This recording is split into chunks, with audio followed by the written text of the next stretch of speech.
पार्लिमेंटच्या बाहेर जे ह्या आंदोलनामध्ये घडलं, म्हणजे आज आपली मुलं ज्यांना फारसं काय माहित नाही, ज्यांना त्या ठिकाणी माहीत होतं की आज आपल्याला काय अधिकार मिळालेले आहेत, बाबासाहेब आंबेडकरांनी जे आपल्याला घटनेत अधिकार दिलेले आहेत, आपण आंदोलन करू शकतो, आपला विषय मांडू शकतो, आपण मौन धरून सुद्धा त्या ठिकाणी बोलू शकतो, उपोषण करून मांडू शकतो, आज जो अधिकार प्राप्त दिलाय हे ह्या मुलांना काय म्हणून आज दाखवलं गेलं का? या 2 दिवसामध्ये जे तिथं मारहाण झाली, ज्या पद्धतीने पोलिसांनी मारलं, ज्या ठिकाणी बाहेरनं काही माणसं आणली गेली, ती पोलीस नव्हती आणि त्या पद्धतीने मारलं, पोलिसांनी त्यांना साथ दिली, ही जी घटना व्हिडिओज बघितले, रक्तबंबाळ वाईट वाटलं, म्हणजे माझ्या डोळ्यात पाणी आलं लिटरली. मला ते म्हणजे बघणं थांबत नव्हतं आणि मन माझं एवढं हे झालं होतं की माझी अशी इच्छा झाली की कडनं ही जी मंडळी गेलेली आहे, तुम्ही काम करा कुठं करायचं ते, पण किमान तुमच्या गेलेल्या पक्षामध्ये आज गरज आहे की या मुलांसाठी किंवा घडलेल्या घटनेसाठी तुम्ही तुमच्या नेते मंडळीला विचारणं गरजेचं आहे की झालेलं योग्य आहे का? तुमच्या घरातील मुलं आहेत, तुमच्या घरातील ज्येष्ठ मंडळी आहेत, तुमच्या घरातील मुली असतील, जे मार खाल्ल्यावरती तिथं जे रक्तबंबाळ झाल्यावर तुम्ही स्वतःची मुलं तिथं बघा, हे होणं गरजेचं होतं का? हे झालं, हे बरोबर आहे का? आज त्या ठिकाणी उपोषण करताना जाऊन भेटणं गरजेचं आहे, तुमच्या पक्षाच्या नेते मंडळींनी भेटले नसतील तर तुम्ही सांगणं गरजेचं आहे. तुम्ही मंडळी एकेकाळी काँग्रेसमध्ये होता आणि आमच्या बरोबर काम करत होता, त्यावेळी सुद्धा प्रत्येक आंदोलनामध्ये आपण जाऊन भेटत होतो, आंदोलन त्या ठिकाणी सोडवत होतो, उपोषण सोडवत होतो, लोकांचे प्रश्न ऐकून घेत होतो, मार्गी लावत होतो. 10 मागितले तर किमान 5 ते 6 कामं आपण करत होतो. इथं चर्चेला पण हे शासन जाईना, ह्या मुलांचा विचार करत नाही, ही आपलीच मुलं आहेत आणि ह्या वाटलेल्या गोष्टी जर आपल्याला वाईट वाटत असतील तर आपण कृपा करून याचा कुठेतरी आवाज उठवणं आपल्या आपल्या पक्षामध्ये गरज आहे.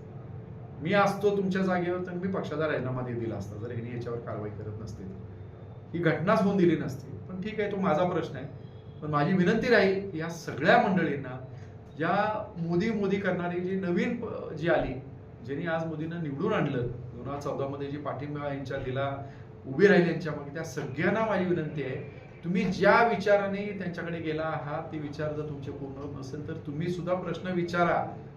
नाहीतर ही प्रवृत्ती आज देश पातळीवर नाही, जगावरती देश आपला काय करायला लागलाय, कशा पद्धतीने वागतोय, आज ही भूमिका आपली जर त्या ठिकाणी तशीच राहिली तर कुठंतरी मनाला लागणार आहे. आज मला म्हणायला लागले, उद्या तुम्हाला घरात कधी असं प्रसंग येईल सांगता येणार नाही. म्हणून माझी विनंती राहील की आपण मंडळींनी आपल्या आपल्या पक्षाच्या सृष्टींशी चर्चा करावी, याचा निषेध करावा झालेल्या घटनेचं.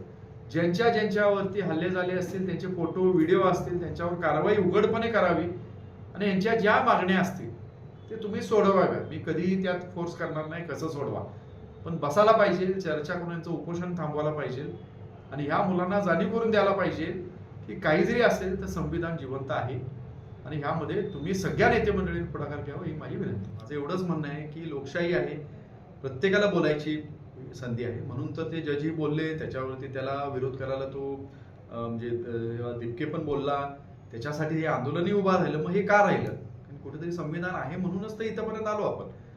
पुढं देखील हे संविधान आहे म्हणून पुढेही जाऊ, पण त्यापैकी जी घटना घडली कदाचित परत कोर्टात जाऊन परत आणि उद्रेक वाढेल, जनता अजून पुढे येईल, पण ही प्रवृत्ती का? आणि आज नाही म्हणलं तरी आज भाजप जर विचार केला तर सगळ्यात जास्त भाजपमध्ये किमान मला महाराष्ट्राचं मी सांगू शकतो की सगळे आमचेच नेते मंडळी गेलेले आहेत.